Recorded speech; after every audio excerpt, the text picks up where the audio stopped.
リオン隊長と共に森の視察へ行ってきてください。この衛兵も同行させますので。まったくもう何を言ってるのかしら、このメガネ。勝手に話を進められても困るよ、ルードヴィッヒ殿。そうですとも。もっと言っておやりなさい。この衛兵の鎧が目立ちすぎる。ルールー族を刺激して戦闘が始まったら責任取れるんですか？I love how we can clearly see kind of where the next kind of arc or the next facet or the next thing that happens within Tearmoon Kingdom is going to go. Obviously, at the end of the episode, Princess Mia finally learns that she lost the hairpin that really does end up mattering a lot to her, that she, swore to wear daily. And she ended up losing the pin made by the people of the forest that she kicked the tree of in the forest. So we know now that she's definitely going to go and try and retrieve this hairpin, probably get, caught by the Lulus, and there's going to be some additional mistakes that happen in interpretations, and she's probably going to befriend the Lulus, and things are going to go in a much better fashion for her, and I can't wait to see how that plays out.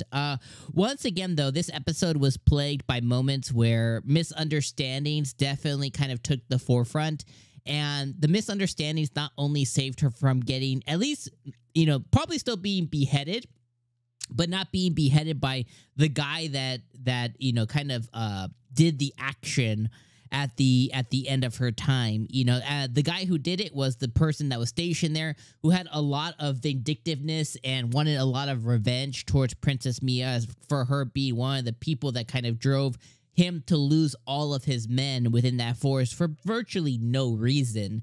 Now, it wasn't necessarily under Princess Mia's guise, but she was tricked by the Viscount to kind of approve it, so therefore it was her fault. So he had a lot of animosity towards her, and now she was able to dispel all of that and actually get in and curry his favor by, again, misunderstandings happening. He wanted a way out of the forest, she kicked a tree.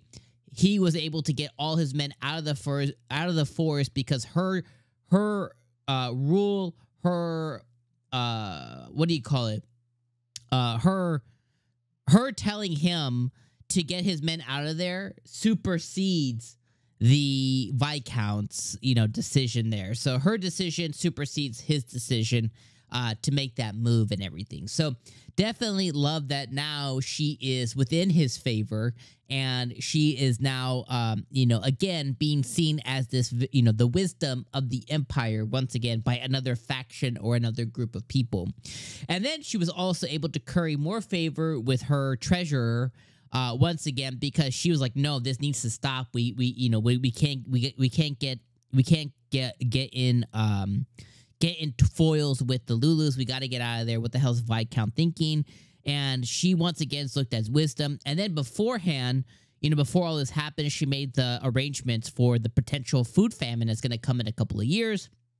She struck a deal with her friend's father, who, he does a lot of trade with outside lands for wheat and stuff to kind of ensure that her people will have bread and, will have definitely like some kind of food supply so that they don't die when famine strikes in a couple of years. So, she was able to make some wise decisions there. And, in her treasurer's eyes, she's basically being super preventative for things that they hope to, surely don't come. If anything, to have an excess of food for their people. And on worst case, if there is a shortage, they are able to still supply them. So regardless of how you look at it, it's still a very smart decision. It's an economical and, wise decision to try and prevent something that may not even occur. But if it does, you're looked at like somebody who foresaw something, way in the future. So again, Tearmoon Empire just continues to be, continues to be enveloped in entertaining ways because of all the misunderstandings that continue to happen with Mia. But overall, we're getting to see kind of how an empire's run in these olden times, in this fantastical times. And then obviously you have all this comedic undertone with her not trying to get beheaded and things like that too. So overall, fantastic episode of Tearmoon Empire. Episode 7 was awesome. If you didn't get to see the art at the end of the episode, at the end of each episode after credits, there's an illustration that's done. Reminds me of Bookworm back in the day, you know, when you get these really cool illustrations done at the end of the episode. Studio Silverlink is usually pretty good about, you know, kind of having those little captured moments at the end of episodes. And if you didn't watch it, this one's having her being carried by the red-eyed dude who beheaded her before, as she's kind of crying to get her the hell out of the forest. So, really great episode, Tearmoon Empire. Let me know what you guys thought in the comments down below. As always, my friends, I will see you guys next week. Peace out.